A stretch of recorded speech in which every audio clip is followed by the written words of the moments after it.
Planning a fishing trip shouldn't feel like a full-time job. With FishingBooker.com, you can find and book the perfect fishing trip within minutes. FishingBooker.com connects you with trusted fishing captains around the world. Booking is fast, easy, and secure, with access to verified customer reviews, loyalty rewards, and around-the-clock customer support. Everything you need to book with confidence is in one place. So head to FishingBooker.com and start planning your next fishing adventure today. Scree Gear is more than apparel. It's a tribute to the relentless, the tireless, the true guardians of the wilderness. It's for those who seek not just a game, but a legacy. Not just a sport, but a way of life. In our gear, you're more than a hunter. You're a story, a tradition, a legend in the making. Scree is your journey, your triumph, your success. Join the working man revolution. Success awaits.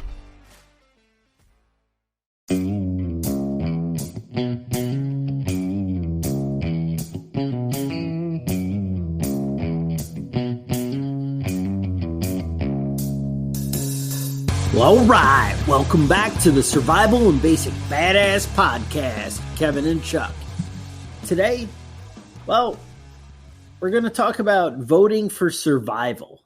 And I guess with that, we're going to talk about freedom and what it's all about. Now, I know that voting and politics are never a sexy issue, especially, in our world. People don't want to talk about that kind of thing. They also, voting is boring in the infrastructure of it. And that, some of us get excited about, I get to vote for the president. This is going to be a big change. But how many of you go out and vote on the off year, when it's the 2-year cycle where you're maybe voting for a senator or the other congressman, or how many of you go vote for your school board and things like that? Well, I want to talk to you about why that matters. And I feel like they do kind of make it difficult when it's like, we're having a fire department committee meeting and whatever, and you can go out and hear them talk and get to know the guy and find out about your fire chief and, vote for the new chief or different things like that. There's so many things, if you're involved in school board and whatever, these things all take up time and time we don't have. We're busy, hard at work, trying to spend time with our family, trying to do good things with, people we care about and just enjoy life. You want it to just go by. And, a lot of us used to hang on to the old idea, well, our Constitution protects us from crazy, so we don't have to worry about, ridiculous changes. We only have small changes that I'm not so worried about in the day-to-day. But I want to talk about how at each level, different things matter to you. And, I can be honest that I've been in the position where I go to the voting booth and I see people running for local things like town supervisor or, county commissioner, county clerk, things like that. And I'm like, I have no idea who either person on this ballot is and anything about their values. And we end up voting, maybe by the letter next to their name, or maybe, I think I've heard that person before. Or, right. My neighbor has that sign in their yard, so I'm going to vote for that one. That's how we get caught up in these things. And I just kind of want to give you a little perspective of what each level in office kind of means, as well as, and how they affect your life and how it matters to you as a prepper or survivalist. Some of these actually have very big impact on you and can really affect your life, and they matter. So I wanted to kind of point that out and show you how you can get the information and kind of, get a little more perspective to go in voting, at least a little bit more informed. Yeah, no, I think that's a big deal when it comes to, a lot of people don't think about that sort of stuff, but a large portion of your taxes in your state go to your schools, and your school board decides how that money is spent. So if you're concerned about what your kids are learning in school, you need to get to those school board meetings and pay attention and vote for the shitty people. There are a lot of shitty people on school boards. Right. On my local school board, I definitely have a couple of shitty people I'd like to see gone. Yeah. And that's yeah, we're going to start with school boards because I was going to go, around in a little different order, but we're here. So Right. let's go through it. But you're saying, give me an example. What do you mean when you have a shitty school board member? How could that possibly affect my life? Right. Well, what age do you think is appropriate for your child to learn about sex ed? Well, that's a personal question, entirely up to you. And you need to make sure that you're electing somebody that shares your beliefs and that sort of thing. Another thing is I see these anti-bullying campaigns that always seem zero to tolerance. That always seem to dissolve into some sort of transgender this or sexual identity that. And when you're 12 years old, kids don't need to be learning about their sexual identity. That has nothing to do with anything. That's something that's personal that should be up to your child and up to the parent. That has nothing to do with school. The other thing is that zero tolerance for fighting I see all the time. If you get punched in the face, you kind of have an obligation to fucking punch that kid back. You got to defend yourself. But that means both your kid and the other kid is getting expelled because of that. Because of zero tolerance. They were in a fight. Right. I think it's a benefit. Honestly, I think it's a benefit for children to be in fights. Better they learn and figure that shit out early. Learn you don't know how to fight before you're fighting a 25-year-old that is going to curb stomp you. It's a good thing to learn when you're 8 or 9.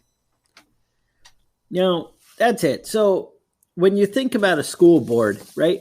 So these people are deciding what teachers stay or what teachers get fired. They decide your school superintendent. In the town where I used to live, the school superintendent was making, $160,000 or $170,000 a year. And I guess the town that I worked in, when he got caught up in scandal, the school board decided, hey, let's give him a severance package instead of risking getting sued. So we'll pay him for 5 years to go out and find a new job, and we'll just give him a salary so he's not here. These school board that job too. Are the ones making these decisions, Mm-hmm. And you have to decide who's there. And you're like, oh, when you read the paper, that's ridiculous. I can't believe that. But did you go out and vote for the school board? Did you put the people there who, you got to think about it. And, voting for school board a lot of times is tricky. It's usually, you're going to find some school that your kids don't even go to figure out where to vote or, things like that. It can be a little hassle and it's hard to figure out. One of the things I know we had in New York is we have this austerity budget where basically it actually was really high. I want to say that they could get an increase of 8% a year was the austerity. Like if everybody votes no and doesn't approve the budget, it defaults to an 8% increase across the board. Well, 8% is pretty significant, I feel like. Especially when you're talking about the budget that they're dealing with to begin with. And so it was funny, though, because every year we're getting 12, 13% increases. And I got to say, people who are all involved in the school and are the ones who, want the school to have lots of money and be able to spend money on the kids, and they care about the kids and the programs, or most likely they wouldn't be involved in the school board. And this is how it kind of builds on itself. This is kind of how government builds on itself, that it just keeps escalating because the people who care and are passionate about the issues and want to spend the money are the ones who are getting involved. And when you're choosing not to get involved, you're leaving it in their hands. So what would happen is you would have all the school board people call their friends and, hey, I'm involved in school board. I pay attention. Trust me, this is the right thing for the kids. And they'll point out the really bad scenario that might happen if, you don't vote their way. So it's, just approve the budget. Now, that one issue may be important and may be a big deal, but they're going to neglect to tell you that, there's 80 other silly things in there that maybe don't need to be, and you're stuck and you weren't able to affect those individual items because when they created this budget, it was created by people who you didn't pay attention or care about. So this is why these things matter. I know in New York, so we were getting like 12 to 17% increases every freaking year for like 5 years in a row, which is insane. And everybody got so conditioned to voting no that we finally elected somebody who was reasonable, and he came out with like a 3% budget increase. So dramatically less than 8%. And everybody goes out and votes no. So it automatically bumps up to the 8%. Right. And I'm like, this is why you got to pay attention, you know?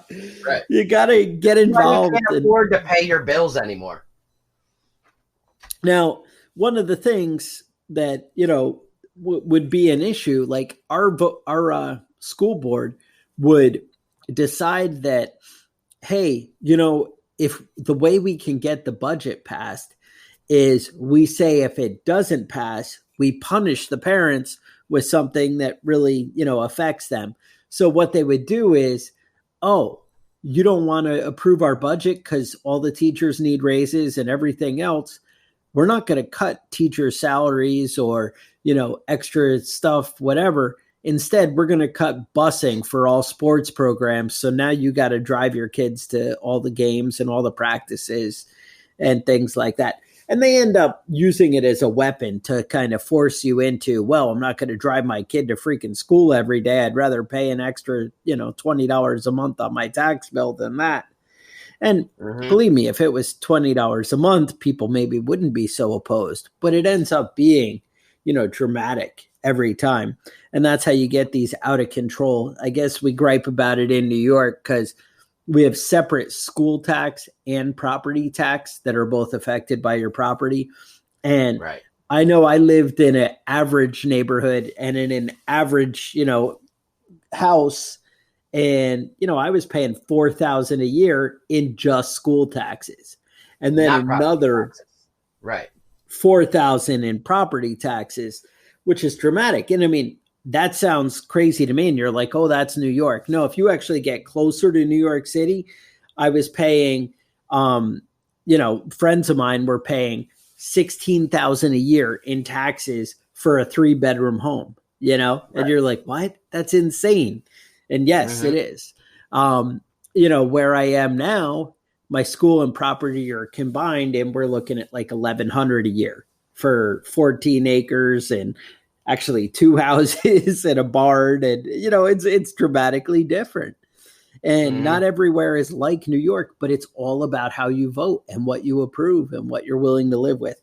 Yeah. So you might want to pay attention. Maybe you want to spend $30,000 in property taxes so your kids have, you know, go to the Harvard of grade schools. Maybe that's what you want to do. And that's fine okay. too. That's you. Right. But make your voice heard. Right. Make your voice heard. And maybe you want to be involved in the school board so you can affect the teachers and the things that they're hiring to administer that large sum of cash that you're sending over, you know? So just something to think about. Now, that's just school board. So what other things are we able to vote for? Now, I think we're going to hold off on the president because that may fly away from us. We'll kind of get to that at the end. But let's get down to another local one that I think is a big deal that a lot of people don't think about is your district attorney. You vote for your district attorney. This past election, I went out and voted. It was all local stuff, and one of the ones was district attorney.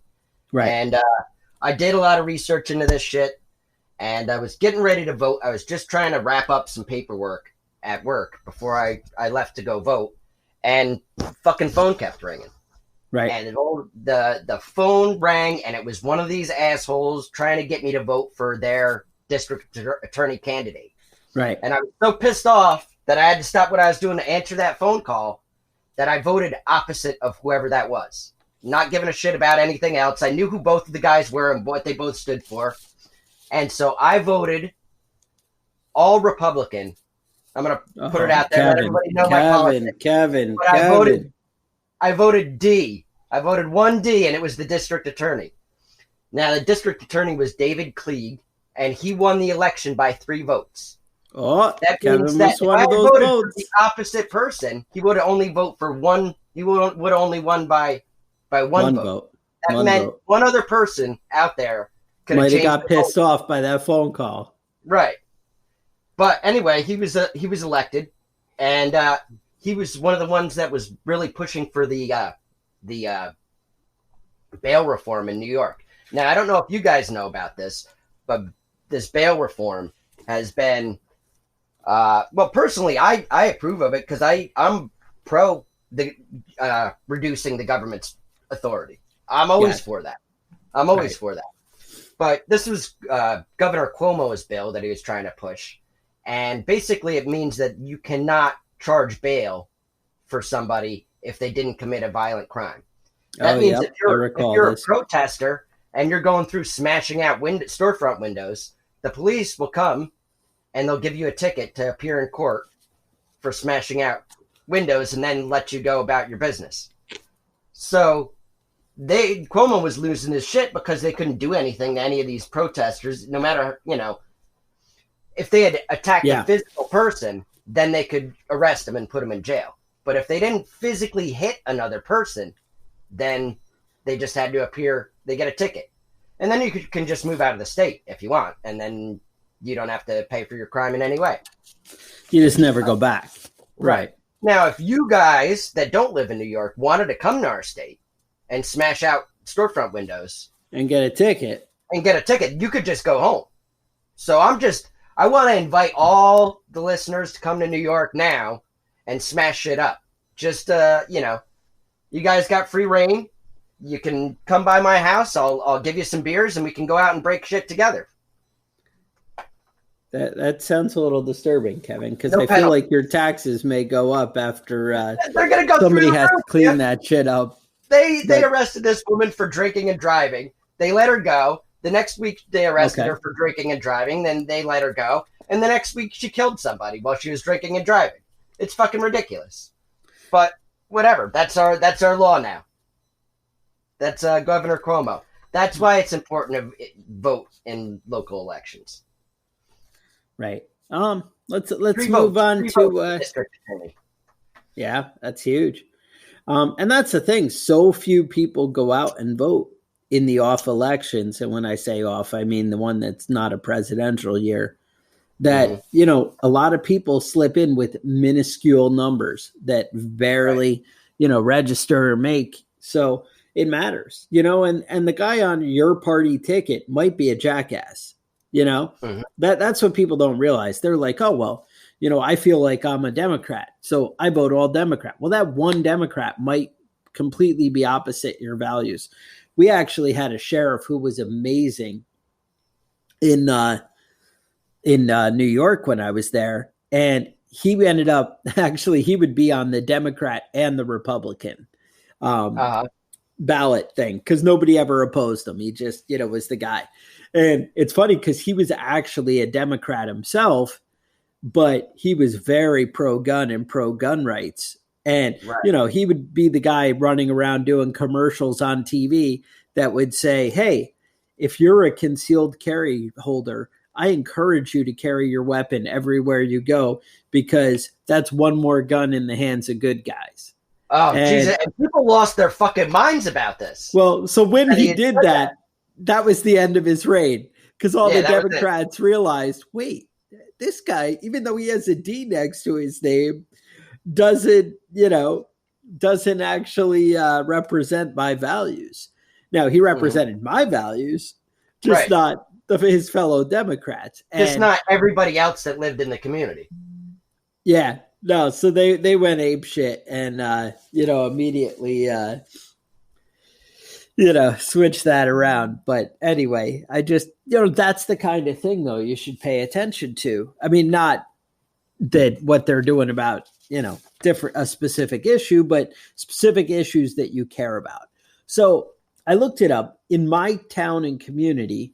I looked up sheriff. Now, the sheriff is in charge of public safety, law enforcement. Now, again, this is my town, not every town. Civil processing, investigations, jail, prisoner transport, and animal control. So all that falls under his purview. Mm-hmm. And so, believe it or not, in almost every community, it's going to be the sheriff that stands up to your state police when they come in with their illegal gun, laws and coming in. It's going to be your sheriff if there's an EMP that tries to put your town back together and keep the reign, because they're usually in charge of dealing with a crisis. So if a shit hits the fan event, do you want a sheriff who's like, you know what? I'm going to come take away everybody's guns because that way I won't have to worry about the criminals out there getting out of control. Or do you want a sheriff who's going to come and kind of support people and say, hey, we can rally together. Hey, we can, set up this thing to be a good community and work together. And these things matter. It really has an effect, especially in a survival situation. When things go bad, your sheriff is the front line of defense for your community as far as an elected official. Do you want them to go secure grocery stores and make sure they're not all looted in the first day and destroyed and kind of set up a semblance of order? Or do you want somebody who, is going to be like, hey, free for all, do what you want? It doesn't matter what your goal is. Your goal should be to go vote for the guy who represents your values. And that's what's important. And also, do you want a sheriff that keeps his guys in line and doesn't have them overstepping or literally stepping on people's necks, or shooting your dog? Or do you want a guy and maybe who might stand up to the ATF and say, hey, yeah, you can go raid that guy's house, but with my guys, and I'm going to go knock on the door and ask them to come out to keep you from shooting their dog. Maybe you get that sheriff. Now, I understand if you're like a federal agent and you're listening to this, you might be like, fuck that sheriff. He has nothing to do with me. I'm just going in anyway. Well, but maybe the sheriff's going to stand up to him because you have a sheriff with balls, Because we've seen it in other towns, right? Where they stand up to ICE agents or different things. Maybe they stand up for your values, Right. And, I know there's a lot of sheriffs that put themselves out on the line. Yes. Put their careers on the line for even their freedom on the line sometimes. Right. Mm-hmm. And it's important that we pay attention to who we're putting in those positions. And even if somebody does agree with your values, but they're incompetent, that's not the first person you want to vote for. You want intelligent, competent people in these positions, whether it's an R or a D next to their name, Yeah. You want people that are capable of taking care of handling situations properly and effectively, not, a hand-wringing bitch that's not going to know what to do when the shit hits the fan. Right. Now, like in a bigger town, like where I live in my smaller town, the sheriff is very hands-on. In a bigger community, where I used to work in Poughkeepsie, New York, was we would have the undersheriff kind of manage the day-to-day, whereas the sheriff did the political face of everything.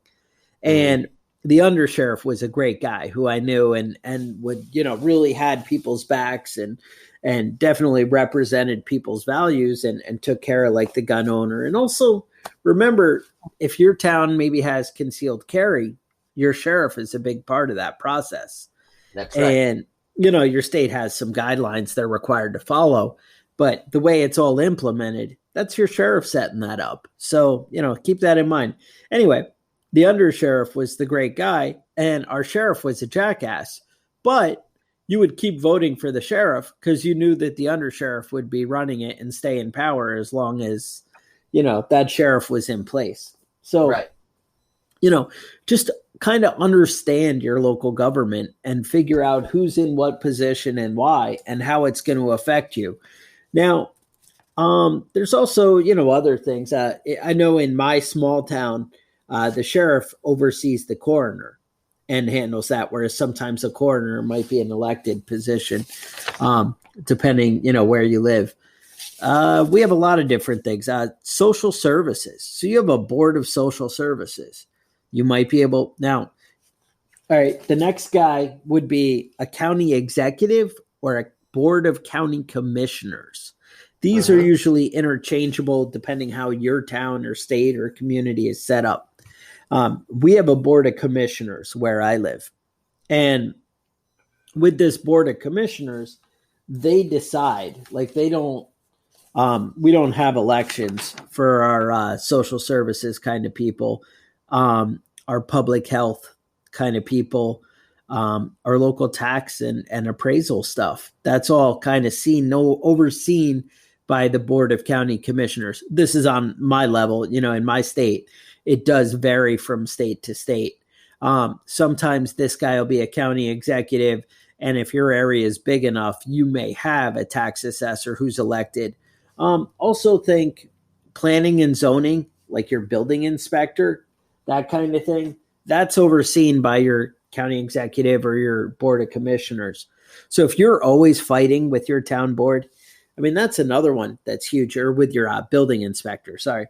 Mm-hmm. That's another huge one. The community that I worked in, where I did all kinds of, business in people's homes, the building inspector was a jackass. So in order to get a water heater replaced existing, you would have to have a licensed plumber, a licensed electrician, and a building permit. And it ended up making it $1,500 process to get your water heater replaced. Whereas the town that I lived in, nobody gave a shit. And they were like, oh, there was already one there. Just make it the same way. It'll be up to code and everything's good. And they just assumed that, hey, if a licensed plumber is doing that, it must be good. We don't need to get our hands in everything. But a lot of times when they're getting their hands in everything, they'll make the argument that it's public safety and for the good of everyone.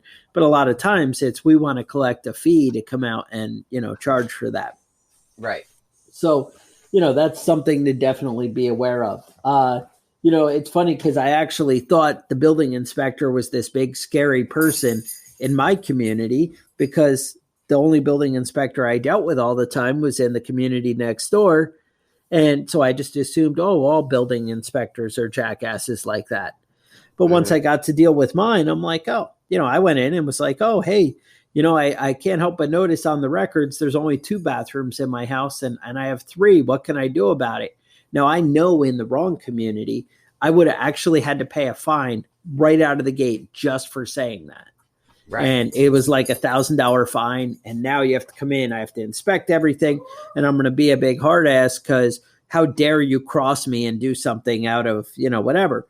Whereas my building inspector was, well, if you want to just leave it and ignore it, I don't give a shit. Or if you want to come out and look at it, it'll cost you $30 and I'll, sign off or not, depending if I see a problem. Now, to me, that's easy going and, whatever. Right. I'm happy to solve a problem if you're willing to work with me. I want things to be safe. And some people feel that $30 would be worthwhile to have the guy come out and take a look around and make sure everything's done properly. Next time I'm making toast, when I'm making toast in the bathtub, then, if I drop that in, if I don't have a ground fault receptacle where my toaster's plugged in, that could be an issue for me. You could save my life by saying, hey, I'd just love if you put a GFI receptacle there. That would make everything a little bit better in here and make your toast eating experience a little bit more pleasant in the tub, Yeah, right. Who doesn't like toast in the bathtub? Yep. So that's, something to, take into account. The commissioner will oversee, you might have a county manager. Now, he might usually handling like the public works. And a lot of times this job is called a town supervisor. And they'll, oversee public works or maybe the parks department, that kind of thing. It depends, again, how, the smaller your town is, the less of these, the more these jobs are going to be combined.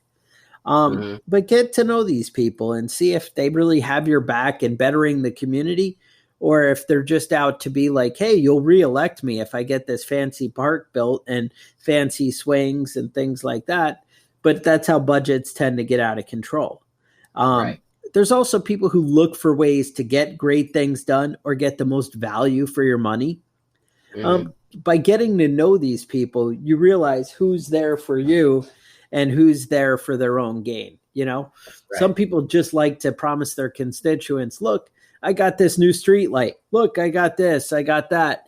Well, that's great, but did you find a way to make it work easily, that's community friendly, or are you out of control? And you want Right. somebody who's going to delegate the resources in an appropriate manner, and just realize where things should be. Yeah. Now, another big section of government that nobody seems to know anything about is your state legislature. Yes, nobody knows shit about those state senators. Nobody knows anything about it. Nobody knows what's going on there. And nobody, knows the people or, what's involved. These things are tricky to get the information, and that's where you run into the problems. It's so hard to find out what your school board members actually believe and what they care about. And hey, is this a good guy? That's where a little networking, if you start going to the meetings and things like that, even if you went once a year, twice a year to the county meetings, you can maybe talk to people and find out people who are like-minded like you and represent, share your values. But then if they're a regular at the meetings, or if you alternated meetings, you could kind of pass along that information. I've seen on Facebook, they'll have like little political groups where it'll be like a, state, district, 17 or whatever, or district 4 or something. They might have a group about those issues. And, it might be left-leaning, right-leaning, libertarian, whatever. That group, you can kind of get involved without having to go, but you can still go out and vote without having to go to all the meetings. And that way you might have a friend who's willing to pay attention. Or and most of these legislatures are set up in a Republican manner where you're electing somebody to represent you and your ideals to the state. You have to find somebody that, because you've got a job, you've got kids, you've got to worry about doctor's appointments and all sorts of other bullshit that you don't want to deal with. You don't have time to study every single bill that comes up comes up to your state legislature. But now, you need to find somebody and hire somebody that does have the time and does read all that shit and does go through everything with fine-tooth comb and knows what the hell's going on. Now, I would also say, if you're passionate about politics, and maybe your politics are school board politics or your community, how about you make a Facebook group and do that? And maybe you started out. And I don't mean a Facebook group for like Prepping Badass and all our people all over the world. Well, they don't give a shit about what's going on in New York City. It would be like PS 137 or whatever. Nobody cares, right?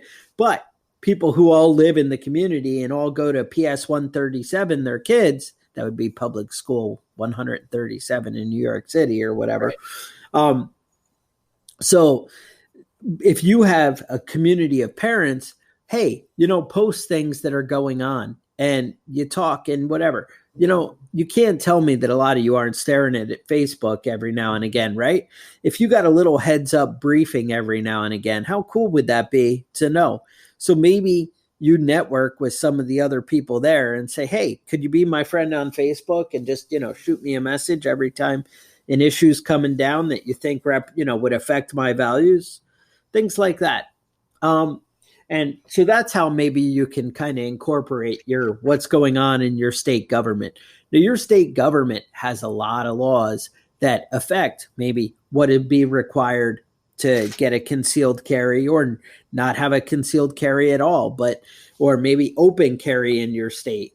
Or, I'm just picking values that are important to me, but also, how aggressive is your now this will be your sheriff too, but how aggressive is your government going to be about, speeding and things like that, or seatbelt laws, or, these are old examples that aren't maybe relevant to today so much, but, making your state speed limit 80 miles an hour, 70 miles an hour, or 55 or whatever, if you're a jackass in New York, Yeah. So I'm definitely pro 80 miles an hour. You're pro 80? Okay. Yeah. So, that's the kind of thing, though. You get somebody who represents your values. Now, it might also be ridiculous spending, maybe, I know a big thing in a local government was like trash pickup or things like that. Now that's actually state run where I am. And believe it or not, I think it's state run. Believe it or not, we actually have this cool system where we pay $100 a year out of my property taxes. But what they do is they administer several dump locations. So basically every 7-8 miles, there's a couple of dumpsters with a guy that sits there to make sure you don't get too crazy and you're only throwing out household trash. But I can just drive up, and as long as I got a North Carolina license plate with no sticker, no nothing, I throw my trash in there. And they're like, hey, have a good day. Nice to see you. Bye. And, that's a world I want to live in. That's acceptable to me. Now, do I want to pay for crews to drive around to the house with garbage trucks? Right. I don't want that. Yeah. And that's New York, that's I my can do value. that also, except I have to pay $5 for every bag. Every bag and $30 for a sticker once a year. Yeah. Right. But that's how it goes. That's how it goes with I live in a state that's basically full of socialists in New York City, and it kind of dictates a lot of the nonsense that goes on in the rest of the state. And that's how we got Cuomo elected. Right. And most of the state representatives are elected by people in the city, but I still have a representative that I can vote for. Right. And he does have some effect, but not, as much. And that's, you also, I hate to say it, you choose where you live based on the government that you're going to get. That was what actually pushed me out of New York. Was I was tired of ridiculous taxes and things like that. And I was like, hey, it's acceptable to me to have less government services in order to now I think we're going to get into the little political section if you want to, bail out on me, but I'm not going to tell you who to vote for because that's none of my business and I don't care. You vote for who you think represents your values. And I think that's been the theme of what we're telling you. Now, traditionally, Democrats are pro-government. They're supposed to be the party that believes a government, is there to serve the people and has as much control, and they think the government can solve problems the best. That's, I guess, the idea. So they think that, hey, if we take over everything as government, we can handle all these problems for you. We should handle your daycare problems. We should handle your school problems. We should handle, your child education problems. We should handle your healthcare problems. Now, traditionally, Republicans were supposed to be the opposite of that, or set up and originally designed to be the opposite of that. They were going to be, hey, limited government, keep the decision-making of your child's education in your hands. And maybe the state doesn't, or the federal government doesn't set mandates on what it should be, but maybe that's up to the local community to decide every aspect, whether you have Common Core or, anything like that. That should be up to the state and community rather than the federal government. Is supposed to be the idea of Republicans. However, we all know that Republicans have gone dramatically away from that. And they may say it when they're out campaigning. However, when you look at how they actually vote, you'll find that they end up being very crazy pro-government, along the way. And maybe that's the way our society is moving. So they're representing society. However, I do find it odd that they're representing society, but they have to campaign saying that they're very conservative and limited government. And yet when they actually go do it, they do the opposite.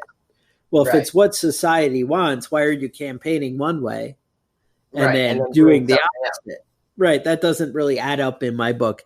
I kind of feel like I shared something on Facebook the other day, and a lot of people didn't even understand the analogy, but it's something, I don't know, kids are taught back in the day, and it's just a story you hear, but we were always told that, and I've never done this, I have no idea because I'm not into boiling frogs, but if you put a frog on the stove in a pot of water and you gradually raise the temperature, it won't occur to the frog to get out.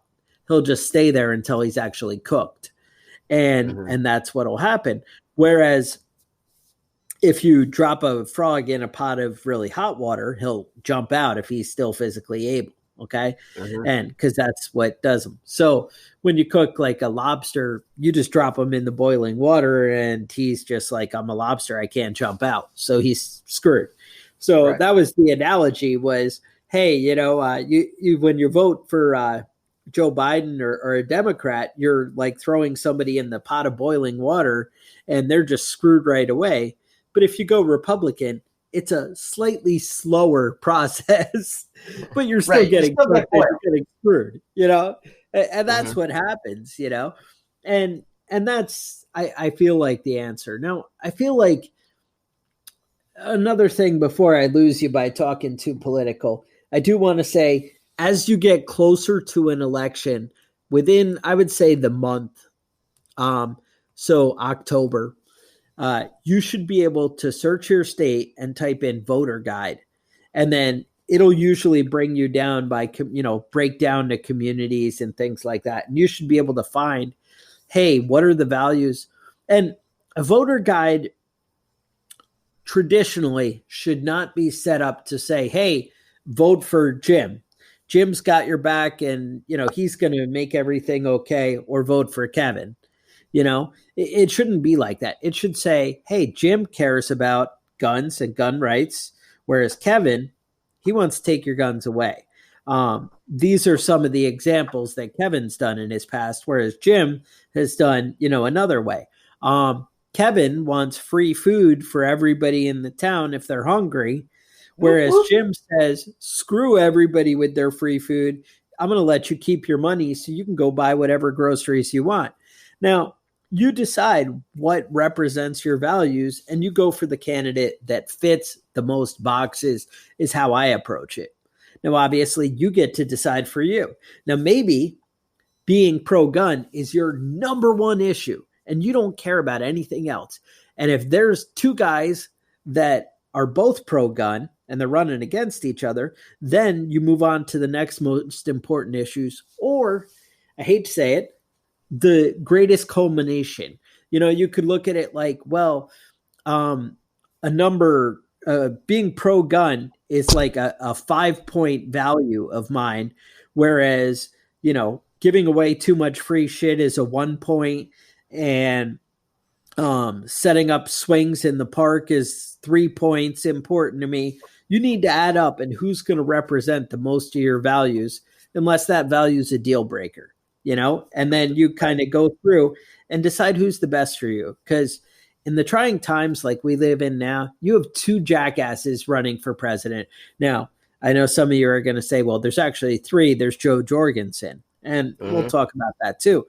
But you have Joe Biden, who's a freaking moron, and you have Donald Trump, who's pretty much a moron. And you have Joe Jorgensen, who we don't know too much about, and she's the libertarian. Now, you need to decide, well, who represents the most of my values? And then go along with that guy. Now, does that mean there's one issue that's unbearable and you're like, I can't vote for that guy because he goes around and says, I'm going to take away every AR-15, or, I can't vote for Trump because he said he was pro-gun and he banned bump stocks. I mean, these are the things, you're willing to compromise and whatever. You have to decide what's going to get you the most of what you want. Now, maybe you say, both guys are such freaking idiots. I'm going to vote for Joe Jorgensen because I know so little about her that I don't know anything bad. So that works out, right? Right. But you need to start looking into things because these things will affect your life and your future. Now, being the frog in the boiling water, I feel like it gives me more time to prepare. It gives me more time to, get to the freedoms we want. But I haven't decided who I am voting for. And the reason is I still don't know enough about both candidates. Now, I know enough about Joe Biden and I know enough about Trump to make a decision between just those two.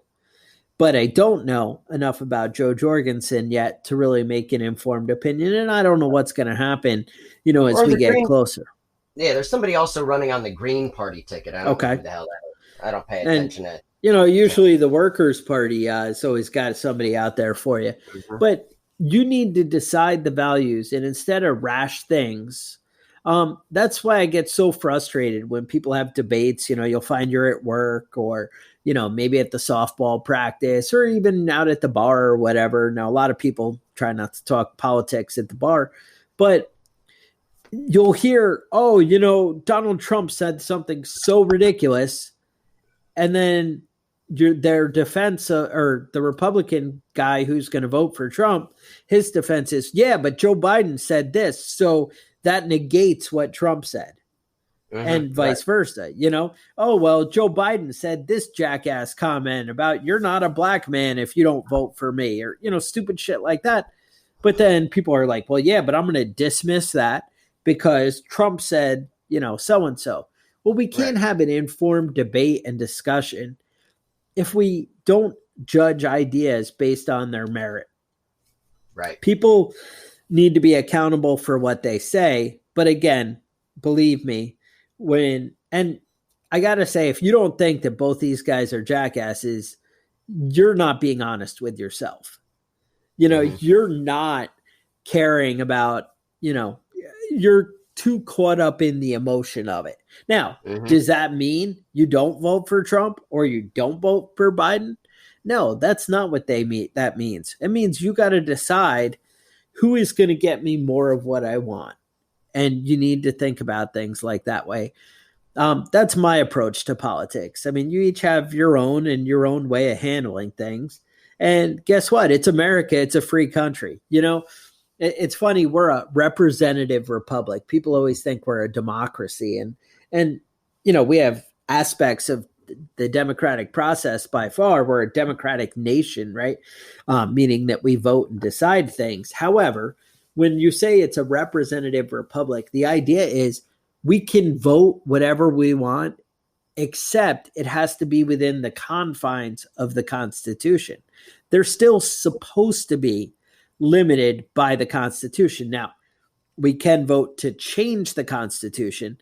However, that takes 2/3, right? It takes a lot to get it done, and it has to be passed in the House, definitely the House and by the states.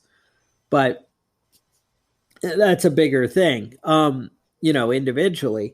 But you need to, work within the confines of the system. Now, people say, oh, well, I don't have to worry about Joe Biden taking away my guns because he can't, because the Constitution says so. Well, that's true. But how many rights have you seen taken away that the Constitution says, hey, you can't take away this right?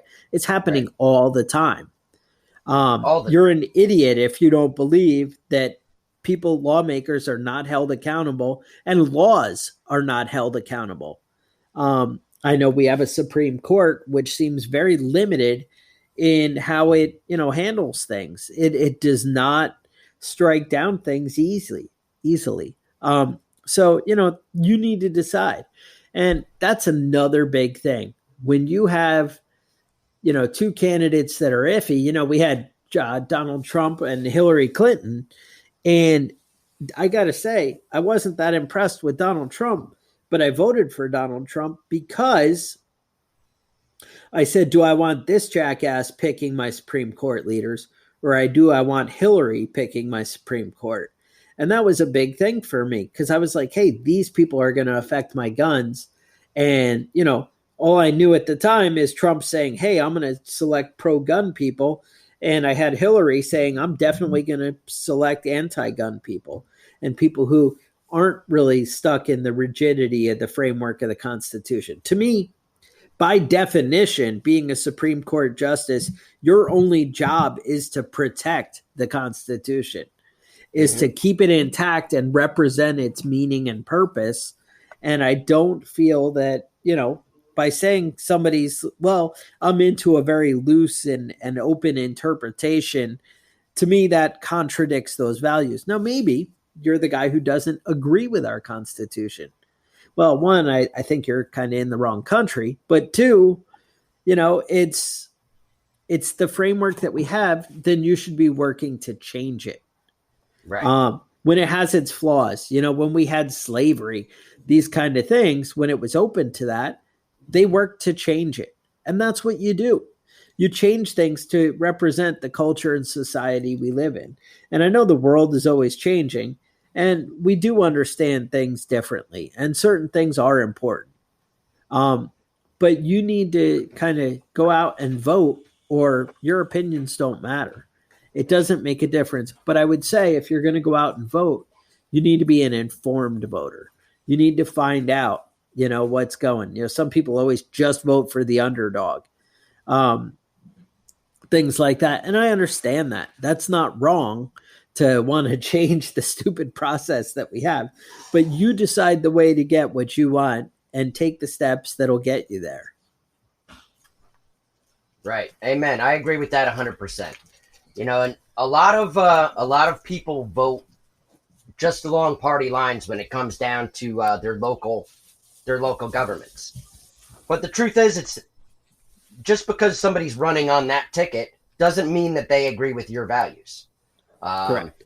A lot of people just do, Democrat all the way down or Republican all the way down. But a lot of Republicans and a lot of Democrats are fucking idiots. And Yes. you fucking pay attention to that. There's a lot of people that really like the idea of being in charge of stuff. They really like Yes. the idea of having authority over people. And Now, you they don't- guys, all right, go they ahead, don't sorry. really have competent, intelligent, decision-making skills. And, I know I've voted for Republicans that I've regretted in the past. And I voted Yes.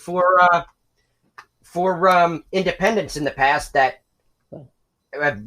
you never regret that because they never get elected. But, that's just how it goes in this country, it seems like. Everybody Yes. complains about the two-party system, but nobody votes third party.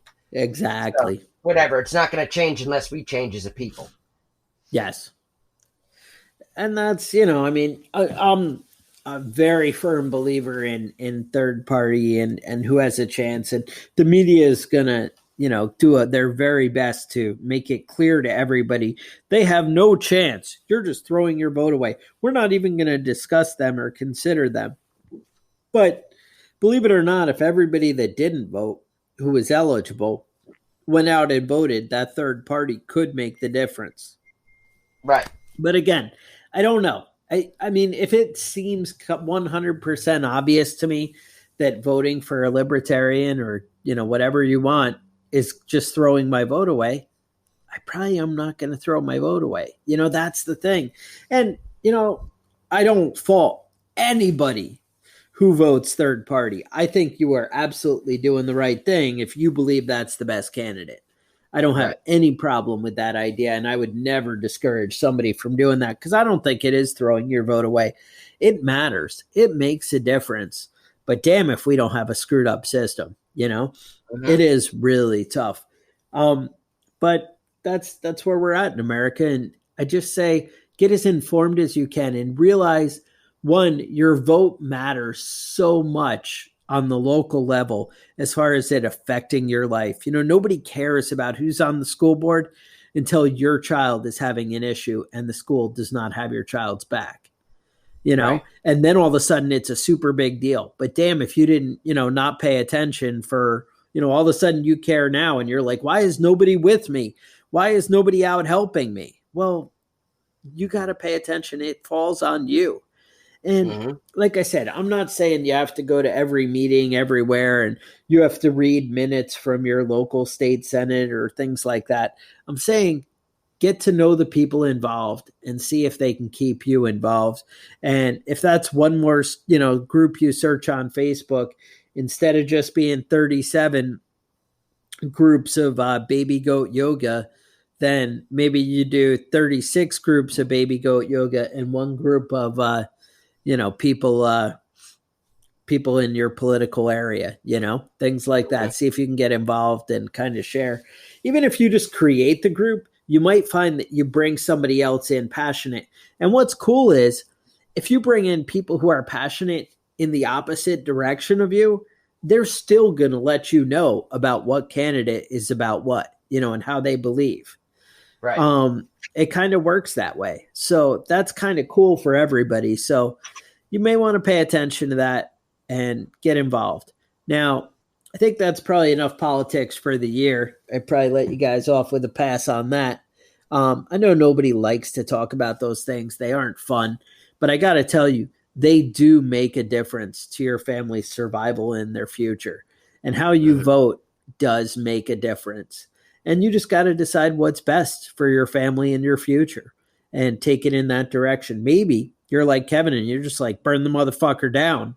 And you're like, hey, I'm going to vote for the wrong guy every time because that's going to get us closer to anarchy. And he throws the horns up, turns up the Sex Pistols, and he's all in, Right, ready to go. That's it. That actually sounds like my perfect Saturday night. That's it, So to each his own, right?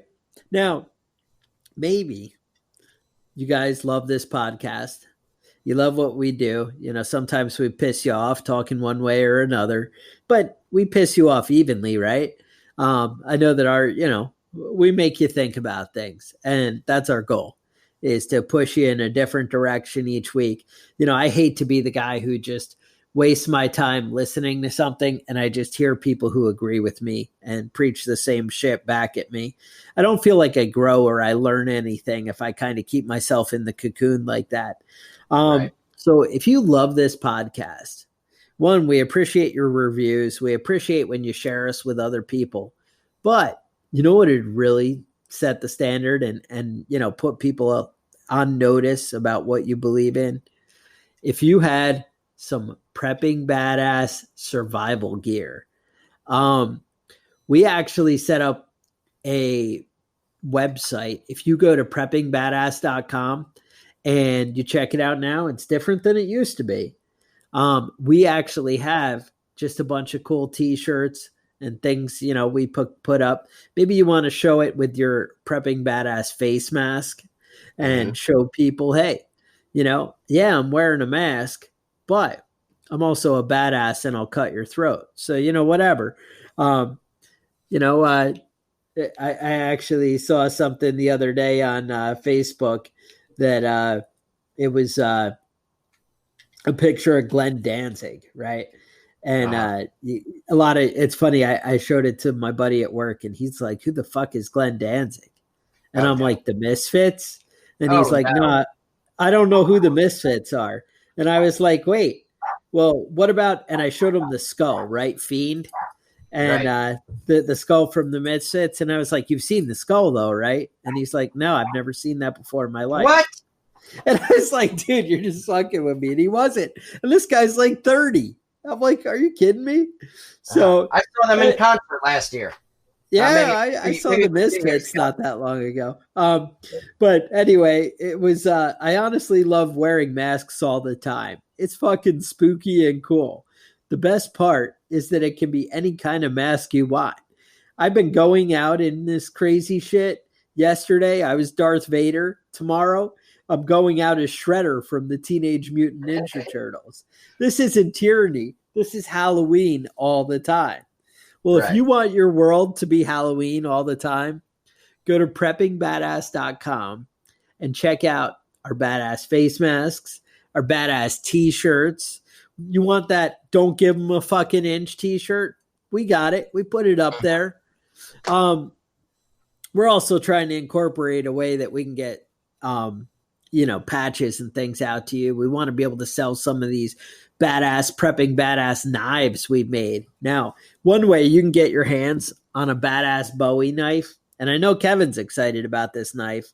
Yeah, I'm trying to win it myself. There's a lot of guys out there, Brian. There's a bunch of you out there who are looking for this badass knife. Well, what we did is, if you buy gear at preppingbadass.com and then take a picture of yourself wearing it, or take 100 pictures of yourself wearing it, or maybe drinking out of your Prepping Badass coffee mug, that what I did, now you're going to like this. The way I set up the coffee mug, when you hold it in your right hand, it says, don't give them a fucking inch facing you. But then on the back side, it's got the Prepping Badass logo. So don't give them a fucking inch. And the other people on the outside know not to fuck with you. Now, that's a coffee mug if I ever heard. There you go. There's cool shit there. So if you take a picture of you maybe drinking out of your fancy coffee mug, maybe wearing that face mask at work, or maybe you're not allowed to take the picture at work. Maybe you're at Target and you're out there, get your picture taken. Share those to the group. And if you're not a part of the group, shame, and you should join. If you send us a picture of you, or honestly, you don't want to be on Facebook because you're like, fuck that, I don't want the world in my business, I can respect that. So you're going to expose your business by emailing us at preppingbadass@gmail. Yes, Gmail, that's also part of the problem. Shoot us a picture of you wearing it. And if we use your picture in an ad, well, technically we may use more than one picture, but if you're our go-to picture, we are going to pick one winner who sends us the best picture, and they're going to get the Prepping Badass Bowie knife. And this thing is badass. You can check it out on our Facebook page. You can see a picture. Now, I haven't figured out how to send weapons outside the country. I think there's some kind of rules. So I'm limiting it to people inside the continental U.S., right? So, because that's where I can ship this knife to. But you sign up, we pick your picture, and we're going to freaking hook you up with a badass knife. So don't sweat it if you're, the winner. Yeah. Go ahead. Now, if you're ugly. Yes. If you're ugly, you're not going to get picked for our ad unless you're doing something awesome while you wear the shirt or the mask. All right. Now, I did say that ugly's okay. And if you're really ugly, you might just win for that. I mean, anything's possible. Now, if you just want to share you and your gear, and you don't want yours to be used in an ad, that's okay. Just put in the notes on there, hey, I don't want to be in an ad. I don't want to win that knife, but here's a picture of me using my badass gear. I would love to see it. So that's all. And I'm just saying, hey, we'd love to, make it a part. And I got to say, if we get a good response, I think I may also send some free gear, ask you what you want, and send you some free badass gear to some runners up. Now, you might not get something as cool as a badass knife, but you might get some free gear, maybe a free face mask, free coffee mug, free t-shirt. Who knows? What is the value of the badass knife?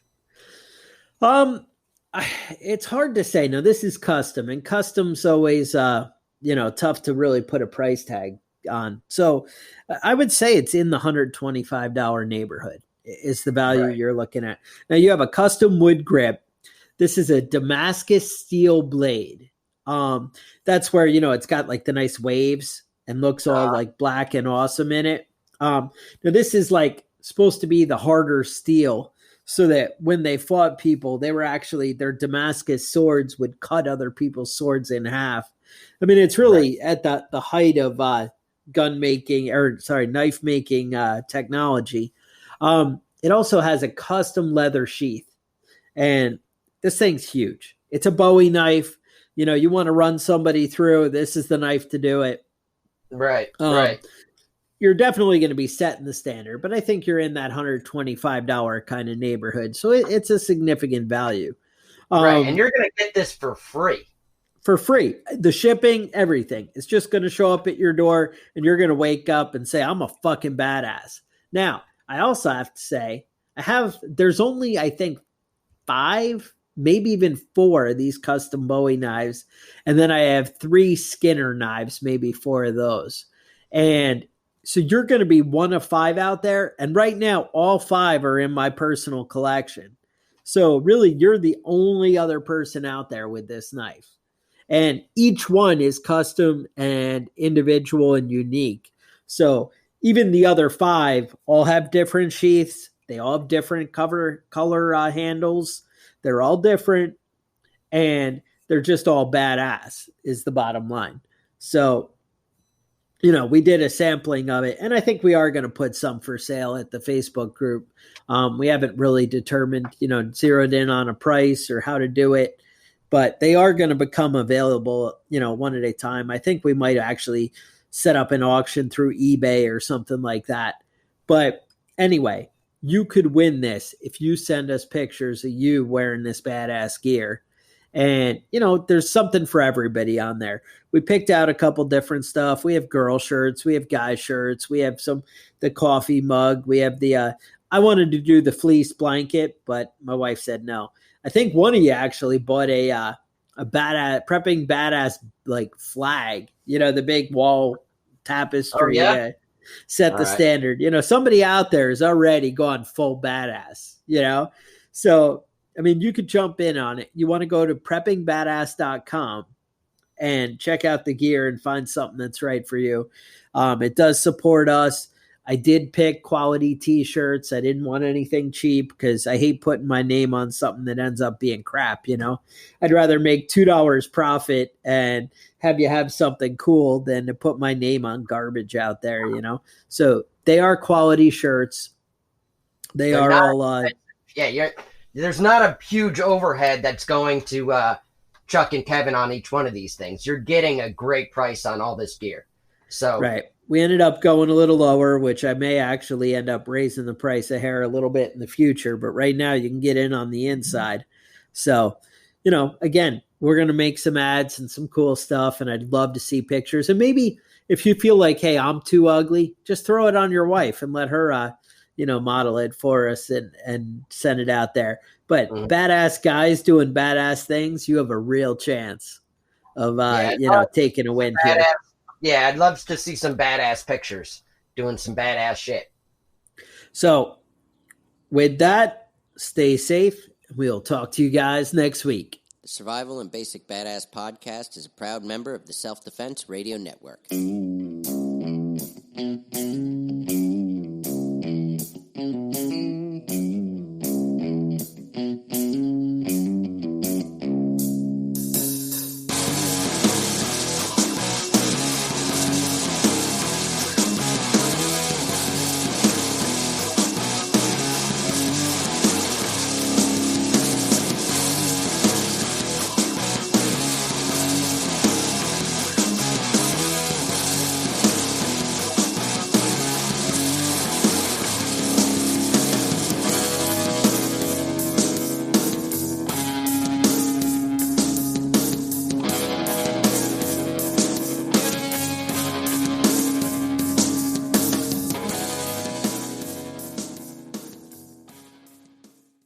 Planning a fishing trip shouldn't feel like a full-time job.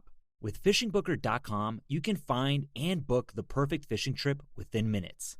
FishingBooker.com connects you with trusted fishing captains around the world. Booking is fast, easy, and secure, with access to verified customer reviews, loyalty rewards, and around-the-clock customer support. Everything you need to book with confidence is in one place. So head to FishingBooker.com and start planning your next fishing adventure today.